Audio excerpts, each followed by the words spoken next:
এটা কি জানেন যে গন্ডারের দেখতে কত সুন্দর, আল্লাহর সৃষ্টি কত সুন্দর দেন কি মুঝে মারো মুঝে মারো মুঝে মারো, দেখেন কি অবস্থা আসিছি আর কি হলো। আসসালামু আলাইকুম আবা ভাইয়ারা, কেমন আছেন? তো ঘটনা হলো যে আইজারা সেই যে চিড়িয়াখানার সেকেন্ড পার্ট প্রথম পর্বে তো দেখছেন আমরা কি জামাই সেজে গুজে আসিলাম, সবাই কি জামাই সেজে গুজে আইসি, আমি তো পুরো জামাই। আমার মাইয়েরা তো যে এমন সাজা সাজিছে বিয়ে খাতি আসিছে, এইরকম একটা সাজ দিল। চল একটু মোটামুটি নিরিবিলি ড্রেস পরেছিল, কিন্তু আমাগো তো অবস্থা ছিল আইসে আটতি আটতি শেষকালে সব খুলে ফেলাইছি, কাপড় চুপুর খুলে ব্যাগ ভরেছি। মাইয়াটা দেখেন কী অবস্থা দিয়েছেন তো আপনারা, যে সে এখন খালি পায় স্কার্টের অর্ধেক খুলে ব্যাগের মধ্যে দিয়ে জুতা দিয়ে আর চল সে তার মার জুতা পায়ে নিয়ে হাতে নিয়ে হাঁটতেছে। আর আমার তো অবস্থা আরও করুন, আমি তো ধরলাম না আমারটুকু, ওরে সে যে কী অবস্থা। পরে আমি কী করেছি জানেন, সে ব্যাগ গাড়টি মাথায় নিয়ে হাঁটিছি, তারতে হাঁটতে সে উট পাখি রে নাইছি। আইসে দেই সে উট পাখি কী খাতিছে জানেন, সে বেলুন খাতিছে। ওরে খুদোর চড়ে সে বেলুন খাতিছে, সে খাওয়ান দান কি দেয় না নাকি সে বুঝি না। এখন যে আইটে গেলাম যে একটু উট পাখি দিয়ে চলো সামনে যাই দিয়েছি কুমির বসে রয়েছে নিরিবিলি, এর মধ্যে আবার একটা বাচ্চাকে একটা শিশু পার্কও আছে, সে এনে যে কত মানুষজন ওটাওটি করতেছে। চল মাই দুটো কলাম যে চলো ওইটা উঠি না, ছাড়া উঠবে না। দৌড়ে গেলাম, দৌড়তে আসলাম এই যে জিরাফের কাছে। জেব্রা এটা জিরাফ না, এটা জেব্রা। সে জেব্রার কাছে ডোরা কাটা, দেখতে কত সুন্দর, আল্লাহর সৃষ্টি কত সুন্দর দেন কি সুন্দর, আর নিরীহ প্রাণী। পাশে আসলো, একটু হাত দিলাম গায়ে, সে কিছু বললো না, সে খুব ভালোবাসলো।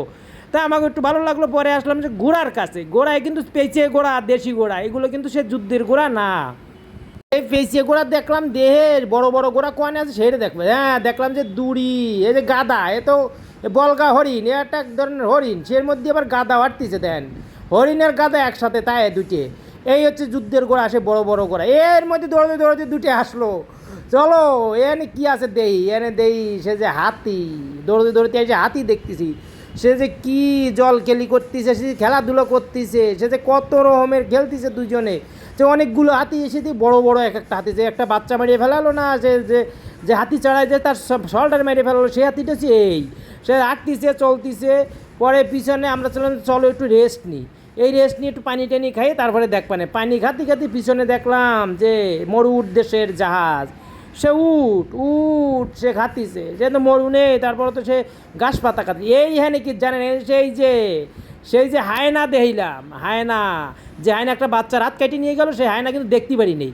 এরপরে আসলাম দৌড়তে হরিণ দিয়ে আসলাম। এটা কি জানেন যে গন্ডারের কাছে আসলাম, যে গন্ডার মোটা চামড়া, সে হাইটে যাতে চল মাই দুটো কলো যে গন্ডার দেখবো না, চলো তাহলে আমি দেখবো যে লম্বা লম্বা প্রাণী। আসলাম সেই জিরাফের কাছে, লম্বা গেটিওয়ালা, লম্বা গাড়াওয়ালা জিরাফ, লম্বা হয়ে দাঁড়াইছে, মানে একবারে এমন দাঁড়াইছে লড়ে না। আমি তো মরে গেছি নাকি বাইসি আছে কি বুঝতেছি না, সে লড়ে চড়ে না কেন, এরমের কেন। সে মূর্তির মতো দাঁড়ায় রয়েছে, দুই পাশে অনেকগুলো এনেছে, অনেকগুলো, কোনো লড়াচড়া নেই। পরে দেখলাম কি জানি লেজটা একটু নাড়তিছে, সে যখন লেজ নাড়তিছে তখন বললাম যে না এগুলো তো জীবন্ত, এগুলো তো এরম হয়ে রয়েছে। আমি তো ভাবছিলাম প্রথমে যে মাটি দিয়ে বানায় রয়েছে না, আর মূর্তি হয়ে রয়েছে। সে তাই পরে একটু নাড়াচাড়া দিল, পর বুঝলাম যে হ্যাঁ ঠিক আছে। তাই এই পর্যন্ত ছিল সেকেন্ড পর্ব, আরও পর্ব আছে, পরে দেখবানে। আমাকে লাইক কমেন্ট শেয়ার দিন, ধন্যবাদ সবাইকে।